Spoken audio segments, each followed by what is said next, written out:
하나님 말씀 함께 나누시겠습니다. 오늘의 하나님 말씀은 살기 바쁜데 하나님까지 신경 써야 하나요? 매우 자극적인 제목이죠. 창세기 26장 1절에서 22절 말씀으로 함께 나누도록 하겠습니다. 여러분, 이런 생각 해보신 적 있으신가요? 지금 먹고 살기도 바쁜데 하나님까지 신경 써야 하나요? 참 많은 사람들이 이런 이야기를 합니다. 신앙이 아주 좋다는 사람들도 경제적 위기 앞에서는 두려워 떨 수밖에 없습니다. 뉴스를 틀면 불안합니다. 여러분, 정치 성향에 따라서 이건 이렇게 해석하고 저건 저렇게 해석하죠. 어쩌면 여러분, 정치적 확신이 믿음보다 더 앞서 나가지 않습니까? 불안하기 때문이에요. 아이들 미래 걱정, 노후 걱정, 집값 걱정, 직장 걱정, 사업 걱정. 우리 마음 깊은 곳에 이런 질문이 올라오지 않나요? 지금은 믿음보다 생존이 먼저 아닌가? 내가 안정돼야지 신앙을 좀 잘 지킬 수 있지. 그래서 어떻게 기도하죠? 하나님 돈 주세요. 하나님 우리 가정 잘 되게 해주세요.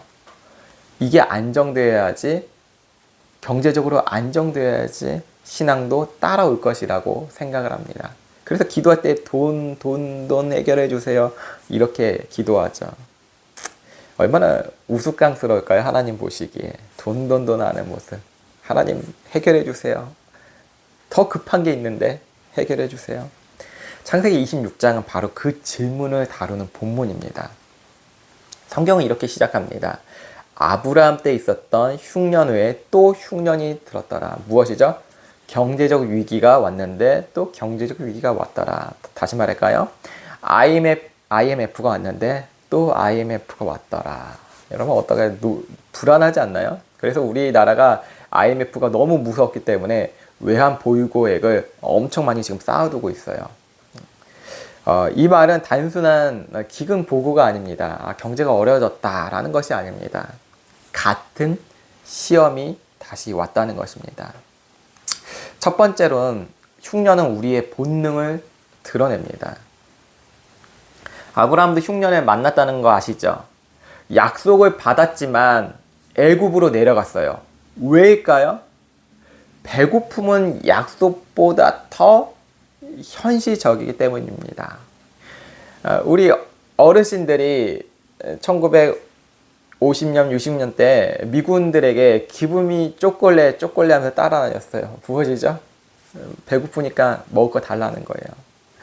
이렇게 이야기하시죠. 복음을 전하다 보면 예수가 하나님이 빵을 주냐 떡을 주냐 주는 것도 없는데 이렇게 대답을 해주세요. 무엇이죠? 배고픔이 먼저라는 거예요. 그래서 우리 주님께서 심령이 가난한 자는 복이 있다고 말씀하신 것도 그거예요. 육체적 배고픔보다 더 중요한 배고픔이 있는데 하나님의 말씀의 그 배고픔을 느껴야 된다는 것이죠. 그 갈망함이 있어야 된다는 것이죠. 이삭이 어떻게 했죠? 배고프니까 어떻게 해요? 움직여요. 경제적 위기가 있으니까 이민 가야죠. 이사 가야죠. 어디로 가요? 그랄로 갑니다. 그랄은 되게 경제적으로 풍요로운 도시예요. 우리가 생각해보면 여기는 좀 약간 시골이니까 분당이 좀 잘 살잖아요. 그래도 아니면 이천도 요즘 잘 산다 그러더라고요. 하이닉스가 엄청 이제 올라갔잖아요. 어디로 가죠? 일자리가 있는 곳으로 가야 돼요. 그래서 블레셋 왕 아비멜렉에 가는 것이에요. 그곳에는 왕이 있어요. 여러분, 경제적으로 풍요로운 곳이 무엇이죠? 돈이 왕이 된 곳이에요. 거기에는 경제적 체계가 있고 금융 시스템이 안정적이에요. 눈에 보이는 안전이 있기 때문에 거기로 이사 가자는 거예요. 우리는 흉년이 오면 자동으로 계산합니다. 여기 머물면 손해다. 더 정확해요.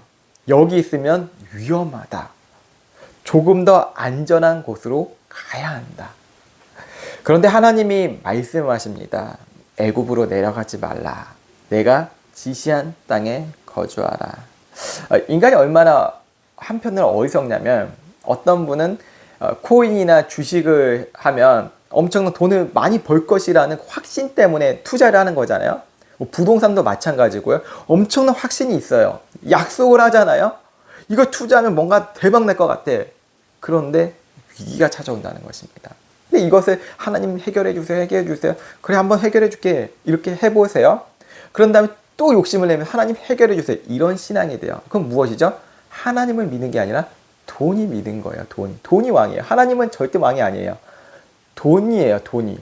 하나님은 그냥 나의 하나의 무속적인 신이에요. 우리나라의 그런 무속적인 게 아주 뿌리가 깊어가지고 뭐 불교도 쓰러지고 무속신앙에, 유교도 쓰러졌다는 게 바로 우리나라의 무속신앙이에요.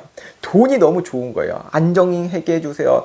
뭐 삼신할매, 뭐 여기 뭐 삼척동자 막 빌어요. 똑같아요. 하나님은 그렇게 똑같이 여기는 거예요. 그건 신이 아니에요. 돈이 신이라는 것입니다. 그걸 약속을 해주세요. 약속을 해주세요. 계속 비는 것이죠. 근데 우리나라뿐만 아니라 전 세계적으로 온 인류가 그러한 방식으로 살아왔다는 것입니다. 그게 안전할 것이라고 생각을 한 것이죠. 근데 하나님께서 말씀하십니다. 애굽으로 내려가지 말라. 내가 지시한 땅에 거주하라. 여러분, 약속의 땅은 언제나 편한 곳이 아닙니다. 그렇잖아요. 여러분, 선교사들이 뭐 대단하기도 하지만 한편으로 여러 가지 이제 뭐 시행착오가 다 있고 뭐 다 똑같아요. 근데 제가 말씀드리고 싶은 것은 우리가 선교사님으로 이제 확증한 사람이 있다고 생각해 보세요. 헌신하려고. 그럼 주변에서 말리죠. 야, 너 대기업을 버리고 어떻게 지금 안정적인 직장을 버리고 가냐? 어떻게 포인트죠? 여기가 평안한 곳이 아니라 하나님께서 지시한 곳이 평안한 곳이다 라는 것을 믿는 사람이 떠나는 것이에요. 내 본토 친척 아비집을 떠나라. 아브라함 잘 못했거든요. 근데 오히려 선교사님들이 한편으로 대단해 보일 수도 있잖아요. 아브라함 잘 못 떠났어요. 근데 선교사님들도 똑같아요. 모든 인간은 죄인이기 때문에 갈등하면서 떠난 것이에요. 그게 무엇이죠? 하나님께서 인도해 주셨다는 것이죠. 여러분, 언제나 약속의 땅은 쉬운 것이 아니에요. 떠나고 싶어요. 우리는 흉년이 오면 어떻게 하죠? 똑같이 동일하게 내려가요. 타협하기 시작한다는 것이죠. 신앙이 무엇이 중요하냐? 우리 친구들 고3 되면 그렇잖아요. 뭐 신앙인 가진 부모님들 예배 안 나가도 돼.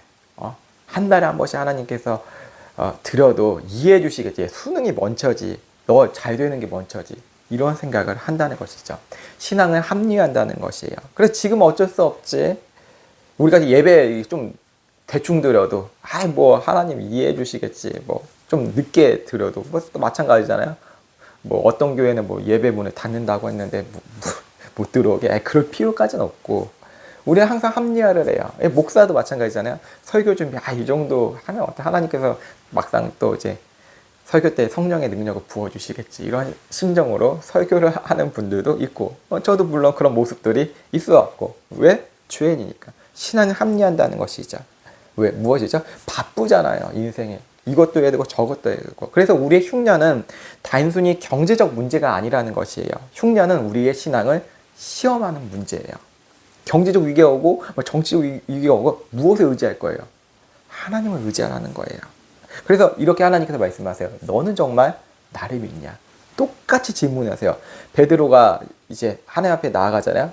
성자 하나님, 예수님 앞에 나아가죠. 똑같아요. 너 나를 믿냐? 똑같아요. 계속 제자들에게 너 나를 믿냐? 이걸 보여주시는 거예요. 환경을 믿냐? 너네는 나를 믿냐? 이걸 보여주시기 위해서 신약성경 계속 구약성경에서 반복해서 말하고 있어요. 근데 이게 무엇의 문제냐면 왕의 문제예요. 두 번째 우리가 다룰 것은 흉년은, 시험은 우리의 왕을 드러냅니다. 바로 이거예요. 사람은 누구나 왕을 모시고 살아요. 여러분, 조용히 얘기할게요. 여러분의 왕은 누구입니까? 하나님 잘 안 들리게 얘기할까요? 여러분, 하나님 왕 아니잖아요. 누가 왕입니까? 진짜 왕이 누구십니까? 진짜 한번 따져보자는 거예요. 이삭은 어디로 갔죠? 묵상하는 사람이거든요, 이 사람. 묵상 최초로 한 사람이에요.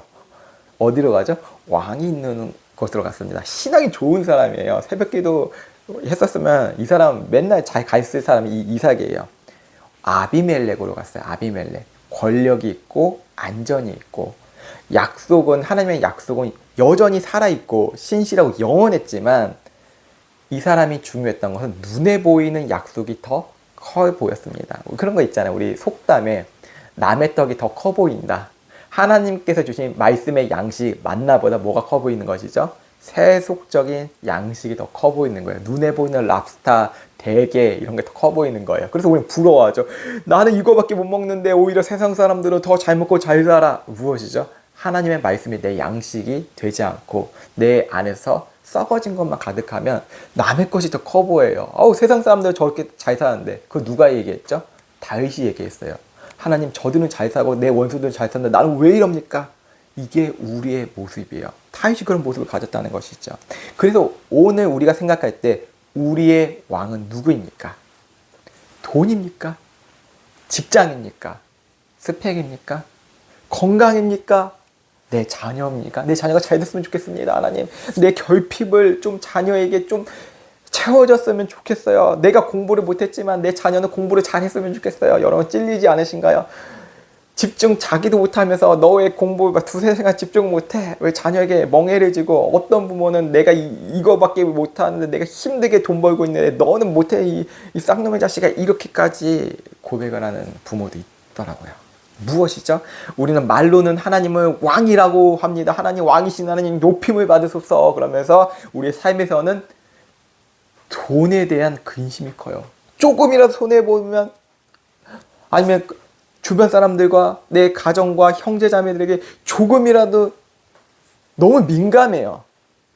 영적으로 민감한 것보다 영적으로 민감해야지 말은 하지만 돈적으로 너무 민감해요. 몇백원 손해보기 싫어서, 몇천원 손해보기 싫어서 그 사람이에요.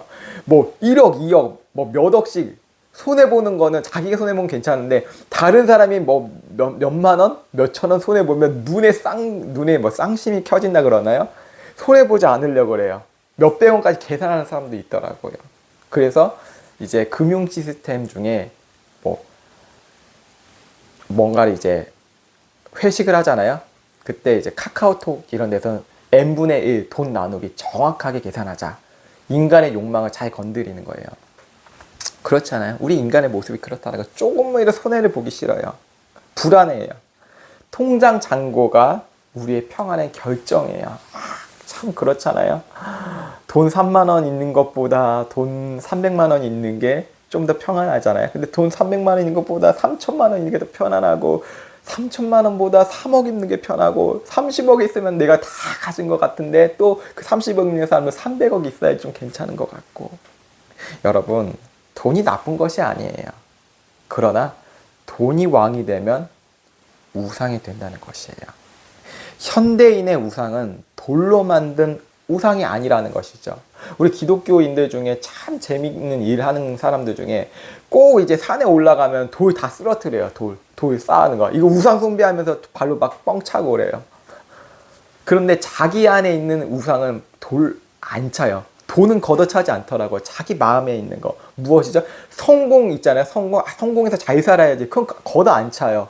하나님께서 내려놓고 가라고 하시거든요. 근데 성공 계속 쌓여요. 하나님의 영광을 위해서 내가 이거 성공하려고 하는 거예요. 하나님 좀 협조 좀 해주십시오. 라고 기도를 하죠. 안정된 것을 너무너무 사랑해요. 이게 나의 우상이에요. 하나님, 내 남편은 좀 안정되었으면 좋겠습니다. 이렇게 기도하잖아요. 우리 청년들도 기도할 때, 하나님, 내 남편은, 내 자매는 얼굴은 어느 정도 되고요, 어느 정도 코는 삐뚤면 안 되고요, 딱 정확히 해야 되고, 하나님은 실수가 없으시니까 우리 남편, 내 아내는 코가 안 삐뚤어지게 잘 곱고 높게 해주시고, 그리고 입술도 앵두같이 해주시고, 내 눈썹도 진하게 해주시고, 이렇게 기도해요. 키 작으면 절대 안 돼요. 170 이하는 사람도 아니에요. 이렇게 기도를 하는 자매도 있고, 참 그런 형제 자매들이 좀 무엇이죠? 크게 안정을 준다는 거예요. 자기를 관리해야 하는 것도 너무 중요하죠. 이거 배가 나오면 안 되고, 배가 나오면 막 교회에서도 베들레헴이라고 막 놀리고 막 그러니까 그거 싫다는 거예요. 무엇이죠? 이미지도 관리해야 되고, 내가 이제 권사로서, 장로로서 기도할 때 실수하면 안 되는데, 여러 번 읽고 기도하는데 하나님께 기도하는지, 이 기도문에 읽는지, 그리고 오늘 기도 대표 기도하는데 누가 아멘을 좀 더 적게 하면 또 이제 섭섭해하고 왜 오늘은 기도빨이 안 받을까 하면서 주여 하면서 이렇게 속상해하기도 하고 이런 거 있어요. 뭐 설교하는 사람도 마찬가지죠. 오늘 왜 성도들이 또 나에게 집중을 하고 저 집사님은 졸고 있고 저 권사님은 왜 코파고 있고 무엇이냐 이 성스러운 설교. 그때 뭐 목사들은 이제 주님의 이름으로 화를 막 내기 시작. 예배를 하는데 왜 자질 못하고 똑바로 전날 자기 관리를 못하고 그랬으냐 막 하면서 정작 본인은 이제 노예 갈 때 이렇게 졸고 짖고 목사님들 그러면 안 돼요. 똑같아요. 피곤할 수도 있고 저럴 수 있지. 그게 중요한 게 아니에요. 하나님 말씀을 신실하게 선포되는 거, 거기에 우리가 초점, 그 약속을 둬야 되는데 우리는 뭐 늘어나는 거, 또 이제 청소년들은 뭐 몇 명의 팔로워 버전 나를 이제 구독과 좋아요 해줘야 되는데 그거 안 해줘서 삐지기도 하고, 그리고 어떤 성인들은 자산 규모가 어느 정도 되고, 이것이 무엇이죠? 지금 얘기했던 것이 우리를 통치하기 시작한다는 것이죠. 이게 우리의 왕이라는 거예요. 이 왕만 잘 모시면 내 인생은 안전하다. 그런데 하나님께서는 이삭에게 말씀하십니다. 내가 지시하는 땅에 머물러라. 여러분, 왜일까요? 하나님은 환경을 따라 약속을 바꾸시는 분이 아니기 때문입니다. 여러분, 지금 이스라엘에 미사일 떨어지고 사우디에 미사일 떨어지고 카타르 뭐 어느 동네 중동이 난리 법석이 아니에요. 뭐가 막 장난이 아니죠. 지금 지금 북한이 뭐 어떻게 할지도 모르고 중국이 어떻게 할지도 모르고 지금 골 때리는 막 상황이 있어요. 근데 거기에 계시는 크리스찬들이 있을 거 아니에요. 크리스찬들에게도 지금 우리 예배 드리잖아요. 그들도 예배 드리고 있고, 무엇이죠? 거기에 있든 여기에 있든 하나님의 약속은 바뀌지 않는다는 것이죠. 왜? 내가 지시하는 땅에 머물기만 돼요. 그 자리가 순교의 자리여도 내가 너를 사랑한다. 그 자리가 피곤하고 잠자는 그런 예배의 자리여도 잘 자고 있구나. 내가 너를 사랑한다. 하나님의 말씀은 신실하게 똑같이 선포되고 있어요. 왜? 하나님은 동일하게 우리를 사랑하시기 위해서 그 소중한 아들을 예수 그리스도 십자가에 못 박혔다는 거예요. 누가 더 못났고 누가 잘나서 예수님이 못 박혔을까요? 잘난 사람에게도 못 박혔고 못난 사람에게도 못 박혔고, 그래서 뭐 헬라인이나 유대인이나 야만인이나 한국인이나 일본인이나 과테말라인이나 다 그리스도 안에서 하나예요. 왜? 하나님의 약속은 똑같기 때문에. 저 사람은 저 집사님은 아유 뭐 이렇게 헌신을 못해, 제대로 식당 봉사하자가는 꼭 내빼더라, 이렇게 얘기하지 마시고 똑같이 하나님 사랑하십니다. 이거 이렇게 정죄하고 화내고 그 도깨비 뿔난 나에게도 똑같이 하나님 사랑하세요. 하나님 사랑을 신실하게 느껴보면 그럴 수도 있지, 예배 좀 늦게 올 수도 있지, 나도 늦었는데, 이렇게 될 수가 있어요. 여러분, 진짜 왕은 누구시라는 거예요? 결국에는 흉년에도 자리를 지키시는 왕이에요. 이제 결정적으로 클라이막스에 올라가고 있어요. 세 번째는 흉년은 우리의 실패를 드러냈으나 그리스도는 떠나지 않으셨다는 것을 이야기할 거예요. 이삭은 머물렀습니다. 그런데 안전했습니까? 아니에요. 아내를 누구라고 속이죠? 누이라고 속여요. 아브라함도 그랬어요. 그아비의 그 아들이 어떻게 똑같을까, 이 DNA가. 이게 인간이에요. 환경이 흔들리면 약속도 흔들려 보여요. 신앙생활이 그렇잖아요. 뭔가 위기가 왔어요. 그럼 막 흔들려요. 막 여기저기. 찬송가는 어느 곳을 가든지 요동하지 않으면 뭐 주의 영이 함께하리래. 뭐 이거 찬송가는 박수치도 불렀는데 집에 오면 맨날 흔들려요. 왜 그래요? 약속도 흔들려 보여요. 우리도 그렇지 않아요? 손해 볼 것 같으면 어떻게 하죠? 거짓말에, 입에 거짓말을 달고 살아요. 툭 치면 거짓말이에요. 이게 거짓말을 배우면서 사는 거예요. 왜? 나의 자리를 지키려고. 우리 아들도 거짓말을 진짜 잘해요. 왜 거짓말을 잘할까요? 툭 치면 내 자리를 지키려고, 내 체면을 지키려고. 여자친구한테도 거짓말하고, 엄마 아빠한테도 거짓말하고, 친구들한테도 뻥치고. 이게 우리의 모습이잖아요. 여러분, 뻥 안 치면서 살았어요? 뻥은 그렇게 많이 쳤잖아요. 그리고 집사님 얼굴이 되게 화나세요. 얼굴이 되게 막 시커먼데도 화난다고. 그러면 그렇잖아요. 막 애기가 어우 피부가 너무 좋구나. 애기 당연히 피부 좋은데 너 누구 닮아서 이렇게 피부가 좋아요, 이렇게 이야기하다 거짓말을 하잖아요. 왜? 내 체면을 지키려고. 이게 계산적이에요. 우리 뭐 그렇다고 뭐 하얀 거짓말 하지 마, 이게 아니에요. 우리는 늘 계산한다는 거예요. 뭐 똑같이 그렇죠. 뭐 더 얘기하면 더 이야기할 수가 있는데 이야기하지 않을게요. 흉년은 우리의 비겁함을 보여준다는 거예요. 그런데 복음은 여기서 시작합니다. 아브라함은 아내를 내어줄 뻔했잖아요. 이삭도 아내를 지키지 못했어요. 그러나 하나님은 자기의 아들을 실제로 내어주셨어요. 우리는 위기 앞에서 사람을 버리지만 하나님은 우리를 위해 아들을 버리셨어요. 예수님은 광야의 시험 앞에서 돌을 떡으로 만들지 않으셨어요. 결핍 속에서도 아버지를 떠나지 않으셨다는 것이에요. 십자가 위에서 완전히 버려진 것처럼 보였지만 그 자리에서도 아버지의 뜻을 놓지 않으셨습니다. 우리는 흉년을 못 버텨요. 경제적 위기를 못 버텨요. 가정의 위기를 못 버텨요.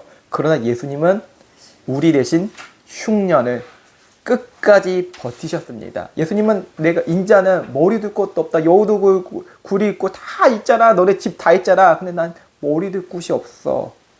월세도 없고 전세도 없고 자가도 없어요. 예수님은. 왜? 온 우주가 예수님의 집이기 때문에. 우리는 약속을 붙들지 못합니다. 그러나 예수님은 하나님의 약속을 완전히 성취하셨습니다. 그래서 우리가 오늘 위기가 오잖아요. 위기 가운데 머물 수 있는 이유는 우리의 믿음 때문이 아니에요. 이미 그리스도께서 떠나지 않으셨기 때문입니다. 내가 너와 항상 함께 할 거야. 내가 너를 떠나지 않을 거야. 계속 약속해 주셨어요. 너 떠나지 마. 너 떠날 거야? 그러나 난 널 떠나지 않을 거야. 이게 하나님의 사랑이에요. 이스라엘 백성들 계속 떠났잖아요. 난 너를 떠나지 않을 거야. 포기하지 않을 거야. 하나님, 그래도 난 떠날 거야. 그래도 난 너를 붙잡을 거야. 이게 하나님의 신실한 약속이에요. 마지막으로 네 번째, 자리 다툼과 참된 넓어짐에 대해서 이야기할 건데요. 이삭은 우물을 팝니다. 여러분, 열심히 일했어요. 내가 열심히 힘을 쏟았어요. 그런데 누군가 내 거를 가져가려고 해요. 어떻게 되죠? 다툼이 일어나기 시작해요. 또 파요. 또 다툼이 일어나요. 그게 우리의 인생이거든요. 계속 우리도 뭔가를 하잖아요. 근데 누가 나를 건드려요. 그럼 내 기분이 나쁘잖아요. 내가 열심히 노력했는데, 내가 열심히 이 자리를 만들었는데, 그렇잖아요. 여러분이 어떤 지위에 있어요. 내가 열심히 해서. 근데 신입사원이 여러분을 건드려요. 무엇을 건든 거죠? 자존심을 건든 거예요.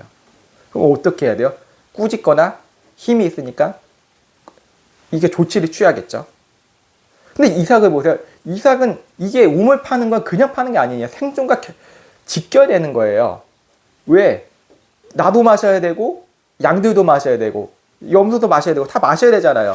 물 없으면 살 수 있어요? 살 수 없잖아요. 그래서 우리가 그렇게 한강뷰를 좋아해요. 이게 모르셨죠? 성경적은 아닌데 인간의 욕망을 잘 다루고 있어요. 한강뷰가 뭐예요? 시원한 아리수도 잘 마시고 그리고 그 드넓은 땅을 뷰도 좋게 보고 뭐예요? 자기 자리예요. 그 자리에 있으면 어떻게 되죠? 내가 이런 거 살고 있다. 내 자존심이에요. 내가 이만큼 이루었다. 이게 이삭이 우물 판 거랑 똑같아요. 여러분이 한강뷰에 있는 그 강남에 어떻게 이렇게 사셨어요. 뭐 한남에 살거나 어떤 걸 좋은 자리에 뭐 몇백억이 되는 자리에 살았어요. 그런데 누군가 내 것을 뺏어가려고 해요. 너 그 자리는 내 거야 이제. 그럼 어떻게 돼? 다툼이 일어나요. 법적으로. 근데 이삭도 똑같이 우물을 계속 팔고 자기 생업을 위해서 열심히 살았는데 무슨 일이 났어요?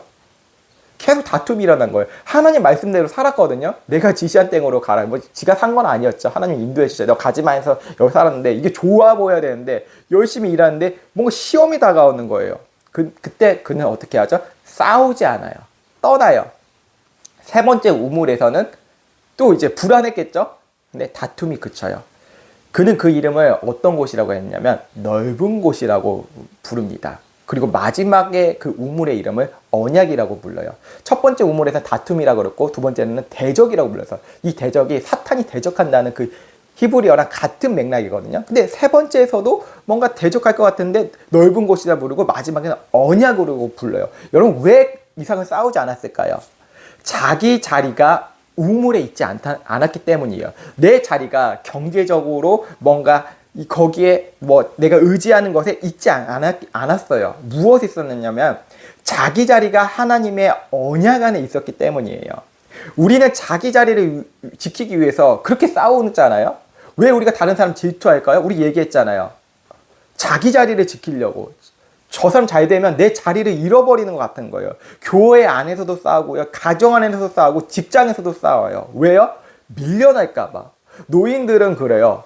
젊은이들과 막 갈등이 일어나죠. 정치인들은 막 갈등을 시켜요. 왜 노인 일자리 이렇게 어르신들 이렇게 이해하죠. 왜 젊은이들이 이렇게 혜택을 주면서 왜 우리의 혜택을 안 줘? 또 젊은이들은 어르신들 그렇게 교통비 이렇게 막 지원해주고 막 타고 다니면서 왜 우리를 힘들게 싸워요? 무엇 때문에? 자기 자리를 지키기 위해서. 정치인들은 그걸 이용해요. 잘 알아요. 우리보다 위에 있어요. 그 사람들은 어떻게 득표할지 어떻게 지지받을지 알아요. 왜요? 밀려날까 봐. 정치인도 밀려나기 싫어서 지지자들이 이용하는 거예요. 그러나 예수님은 어떻게 해요? 예수님은 지지받아야 돼요? 그러지 않으셨어요. 하늘의 영광의 자리를 붙들지 않으셨다는 거예요. 자리를 비우셨어요. 자기를 비우셨다는 거예요.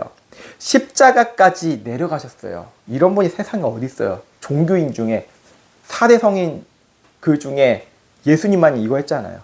자기 자리를 비우셨어요. 그리고 그 십자가가 우리에게 가장 넓은 자리가 되었어요. 이게 이삭의 우물을 판 그 자리를 생각해 보시면 돼요. 세상은 자리에서 밀려나면 끝이라고 말하잖아요. 그러나 복음은 어떻게 이야기하죠? 십자가에서 밀려난 것 같았던 그 자리가 영원한 왕의 자리가 되었어요. 그래서 우리가 누군가 질투나고 막 시기나 막 그런 마음이 있죠. 왕의 자리로 가면 돼요. 왕을 생각해 보세요. 예수님을 생각해 보세요. 왕이 나와 함께 있다. 밀려나도 괜찮다. 내어주세요. 그럼 오히려 평안이 올려요. 근데 자기 자리를 우리 싸우려면 어떻게 되죠? 막 싸우다가 평안이 끝에 남나요? 아니에요. 불안만 남아요.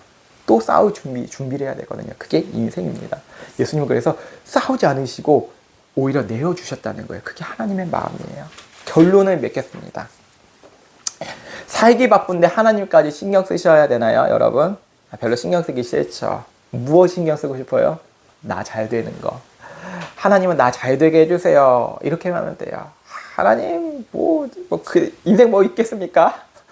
내 기도 잘 들으시고 잘 응답해 주시고 나 죽을 때 참 고이 잘 되게 죽는 것도 이렇게 하나님 저 잘 심장이 잘 멈추게 눈 잠지듯이 이렇게 가게 해주세요. 그럼 나머지 이제 순교한 사람들이 뭐가 되겠습니까? 고통 속에 죽였는데 어떻게 죽든 어떻게 살든 내가 주 안에서 하나다. 살든지 죽든지 타나 죽으나 나는 주의 것. 이거예요, 여러분.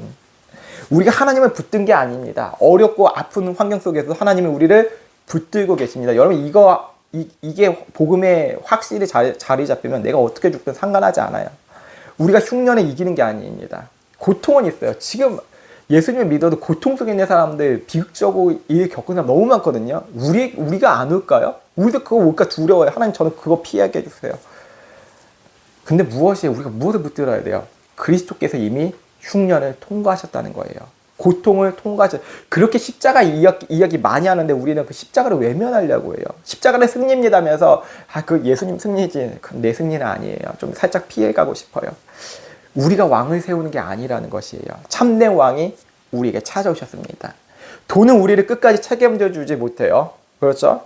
돈 있으면 회개나 이게 우리 되게 희한한 일들이 이 세상에 많이 벌어지는데 그 부모님 이제 치매가 딱 생길 때 자녀들이 이렇게 다 이렇게 여러분 자녀만 도둑놈이 아니에요. 또 누구가 도둑놈이 여러분 요양해주는 그런 사람들도 이렇게 치매 노인들이 이렇게 지장 찍게 하고 다 팔게 하고 막 심지어 결혼 혼인 신고까지 만들어서 재산 빼돌렸대요. 세상 믿을 사람은 어디 있어요? 돈이 나를 믿을 것 같아서 근데 막상 내가 이게 치매가 생기가 보니 책임져 주지 못해요. 누구도. 주님의 마음이 있는 사람들이 책임져 줄 수 있습니다. 그러나 그것도 하나님이 주신 힘으로 하는 것이죠. 성공도 우리를 구원해 주지 못합니다. 성공한 사람들 많잖아요. 우리 성공해야지. 목회도 성공해야 되고 사업도 성공해야 되고 내 자녀 교육도 성공해야지. 잘하자. 화이팅 하지만 어떻게 되죠? 그게 완전한 구원하지 못하잖아요. 성공한 사람 어디 갔어요? 다 무덤에 계시고 다 누워 계시고 아파 계시고 그게 성공이 전부라며요. 내가 다 여러분 성공한 사람이 다 이루었다 하나요? 그렇지 않아요. 예수님의 왜 십자가의 승리죠? 그분만이 다 이루었다 말씀하셨어요. 완전하게 이루신 분은 예수님밖에 없어요, 여러분. 이미 자존감도 떨어진 자존감도 이미지도 능력도 우리를 붙들지 못해요. 남편도 붙들지 못하고 아내도 붙들지 못하고 그러나 우리 안에서 십자가에서 끝까지 떠나지 않으신 왕이 계십니다. 그 이름 누구시죠? 예수 그리스도. 그래서 우리는 흉년 속에서도 내려가지 않을 수 있습니다. 환경이 어렵고 여러 가지 흔들리고 어려움이 있고 건강에 문제가 있고 위기가 있도 우리의 왕 예수님은 흔들리지 않으시겠습니다. 그 예수님을 예배하지 않겠습니까? 그 예수님만을 사랑하지 않겠습니까? 그 예수님을 우리가 노래하며 나아갑시다.